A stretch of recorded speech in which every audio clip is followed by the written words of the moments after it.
જય માતે ખેડૂત મિત્રો, આજે તારીખ 17 મે 2025 ને આજની સવારની હવામાન અપડેટની અંદર માહિતી મેળવીએ તો ગુજરાતવાસીઓ સાવધાન રહેજો. અરબી સમુદ્રમાં બની શકે છે વાવાઝોડું. સાથે જ મિત્રો બંગાળની ખાડીમાં પણ એક વાવાઝોડું બને તેવા સંકેતો વેધર મોડેલો આપી રહ્યા છે. હવે આ વાવાઝોડું બનશે કે નહીં, તેમજ ગુજરાતની અંદર પ્રી મોન્સૂન એક્ટિવિટીને કારણે વાવણી લાયક વરસાદો પણ જોવા મળી શકે છે.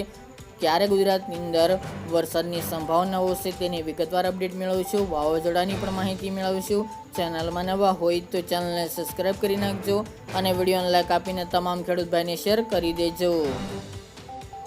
તો મિત્રો, ખાસ કરીને વાવાઝોડાની વાત કરવામાં આવે તો આપણે ગઈકાલના રોજની અંદર અરબી સમુદ્રમાં સિસ્ટમની આગાહી કરી હતી. ખાસ કરીને અરબી સમુદ્રમાં એક લો પ્રેશર સિસ્ટમ બનવા જઈ રહી છે. હવે તે વેધર મોડેલો અલગ અલગ ડાયરેક્શન આપી રહ્યા છે.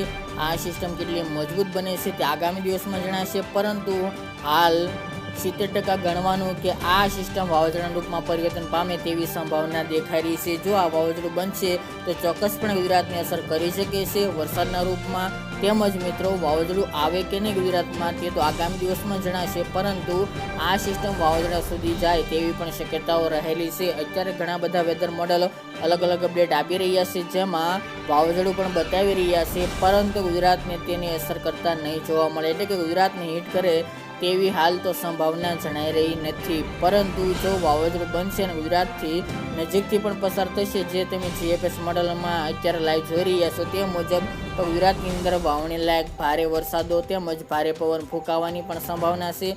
આ વાવાઝોડું જો અરબી સમુદ્રમાંથી ગુજરાતથી નજીકથી પસાર થશે તો બી ગુજરાતને પવનની સાથે વરસાદમાં પણ ભારે નુકસાની પહોંચાડે તેવી પણ શક્યતા રહેલી છે. આ સાથે જ મિત્રો, બંગાળના ઉપસાગરમાં એટલે કે બંગાળની ખાડીમાં પણ આની સાથે 25થી લઈને 30 તારીખ દરમિયાન એક વાવાઝોડું બને તેવી પણ શક્યતાઓ હાલ જોવા મળી રહી છે. તેમાં પણ એક લો પ્રેશર સિસ્ટમ બનવા જઈ રહી છે. સાથે જ મિત્રો, અરબી સમુદ્રની વાત કરીએ તો 21 અથવા તો 22 તારીખ દરમિયાન આ સિસ્ટમ ધીરે ધીરે મજબૂત બનીને 23 તારીખે વધુ મજબૂત બનીને આગળ ગુજરાત તરફ આગળ વધે તેવી સંભાવના દેખાઈ રહી છે. ત્યારબાદ મિત્રો 25થી લઈને 30 તારીખ દરમિયાન અરબી સમુદ્રમાં પણ આ વાવાઝોડું બની શકે છે, જેની તમામે ખેડૂતભાઈ નોંધ લેવી. તો મિત્રો, ખાસ કરીને જો આ વાવાઝોડું બનશે તો ગુજરાતને ધમરોળી શકે છે અને ગુજરાતના અનેક ભાગોની અંદર ભારે વરસાદો પણ જોવા મળે તેવી સંભાવના રહેલી છે. 21-22 તારીખમાં પણ આપણે ગઈકાલના રોજમાં જણાવ્યું તે મુજબ કે સૌરાષ્ટ્ર અને દક્ષિણ ગુજરાતની અંદર વરસાદની સંભાવના છે. અને જો આ સિસ્ટમ વધુ મજબૂત બનશે, વાવાઝોડું બનશે, તો ગુજરાતની અંદર ભારે વરસાદો પણ જોવા મળશે. અત્યારના જીએફએસ મોડેલ અનુસાર વાત કરવામાં આવે તો ખાસ કરીને ભારે વરસાદની સંભાવના 22 તારીખ દરમિયાન ભાવનગર, તળાજા, મહુવા જે દરિયાઈ પટ્ટી છે, ઉના, રાજુલા, વેરાવળ, તુલસીશ્યામ, પોરબંદર, જૂનાગઢ, કેશોદ, માંગરોળ, અમરેલી, ધારી, બગસરા એ વિસ્તાર, તેમજ જસદણ, બોટાદ, સુરેન્દ્રનગરના વિસ્તારો હોય, રાજકોટ, ચોટીલા, આ બાજુ દ્વારકા, જામનગરના ભાગોનો પણ સમાવેશ જોવા મળી રહ્યો છે. દક્ષિણની વાત કરીએ તો દક્ષિણના પણ તમામ ભાગો, દાદરા નગર હવેલી તેમજ વલસાડ, વાપી, કપરાડા, આહવા, ડાંગ, વ્યારા, બાલાસિનોર તેમજ સુરત, ભરૂચ, રાજપીપળા, નર્મદા, તાપી જિલ્લો, આણંદ છે, તેમજ બોડેલી, વડોદરા, નડિયાદ, ગોધરા સુધીના ભાગો, લુણાવાડા સુધીના ભાગોની અંદર આ સિસ્ટમની એટલે કે વાવાઝોડાની અસર જોવા મળશે. તો ખાસ ખેડૂત મિત્રો સાવધાન રહેજો. જો વાવાઝોડું હિટ નહીં કરે, પરંતુ ગુજરાતમાં વરસાદી માહોલ યથાવત રહી શકે છે, એટલે કે પ્રી મોન્સૂન એક્ટિવિટી જોવા મળશે આ વાવાઝોડાને કારણે.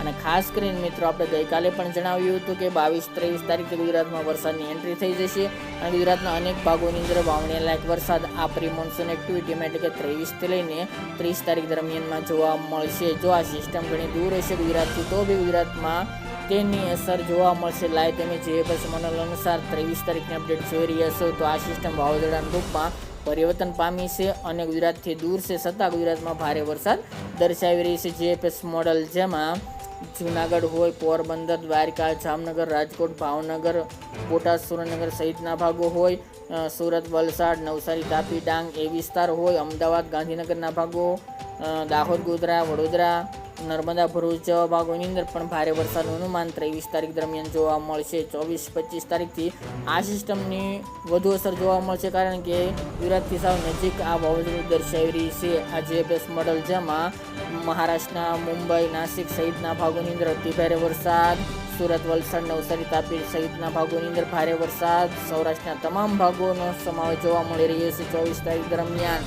પરંતુ જે પશ્ચિમ 15 તારીખથી વાવાઝોડું ઓમાન યમન તરફ હાલતું દર્શાવી રહ્યું છે. આનો ટ્રેક હાલના અનુસંધાન પ્રમાણે આ મસ્કસ, કરાચી અથવા ઓમાન તરફ જાય તેવી હાલ શક્યતા માણી રહ્યા છીએ. એટલે કે આ વાવાઝોડું બન્યા બાદ કઈ દિશામાં આગળ વધે તે જોવાનું રહ્યું. પરંતુ હાલ તમામે ખેડૂત ભાઈ સાવચેત રહેવા વિનંતી. જો વાવાઝોડું બનશે તો બન્યા બાદ કઈ દિશામાં જશે તે પણ હાલ તો નક્કી ના કરી શકાય અત્યારથી. એટલે કે વાવાઝોડું બન્યા બાદ જ આનો ચોક્કસ રૂટ નક્કી થશે. એટલે ખેડૂત ભાઈ સાવચેત રહેવું. તો અત્યારે ખાસ કરીને ચક્રવાતની મોસમ કહેવાય. એટલે કે અત્યારે 15 જૂન સુધી વાવાઝોડા બનતા હોય છે. તે મુજબ અત્યારે તાપમાન પણ અનુકૂળ છે અરબી સમુદ્રનું, જેના કારણે એક વાવાઝોડું બને તેવી પૂરેપૂરી શક્યતા હાલ માણી રહ્યા છે. એટલે કે 22 થી લઈને 25 તારીખ દરમિયાન આ વાવાઝોડું બની શકે છે. આ મે મહિનાની 25 તારીખ દરમિયાન જેની તમામે ખેડૂત ભાઈ નોંધ લેવી. એટલે વાવાઝોડું બનશે તો ચોક્કસપણે ગુજરાતમાં વાવાઝોડું અસર કરશે કે પછી તેના આડઅસર, એટલે કે તેની અસરના કારણે ભારે વરસાદો નોંધાઈ શકે છે. અને મિત્રો, વાવાઝોડું દૂરથી પસાર થશે તો બી સૌરાષ્ટ્રના ભાગોની અંદર 70 કિલોમીટરની ઝડપે પવન ફૂંકાવાની પણ શક્યતાઓ હાલ તો માણી રહ્યા છીએ. એટલે નોંધ લેવી. સૌરાષ્ટ્રવાસીઓ અને દક્ષિણવાસીઓ સાવધાન રહેજો અને સતર્ક રહેવા વિનંતી. વધુ અપડેટ આગામી દિવસમાં જણાવતા રહીશું. આ તે મિત્રો આજની વહેલી સવારની અપડેટ.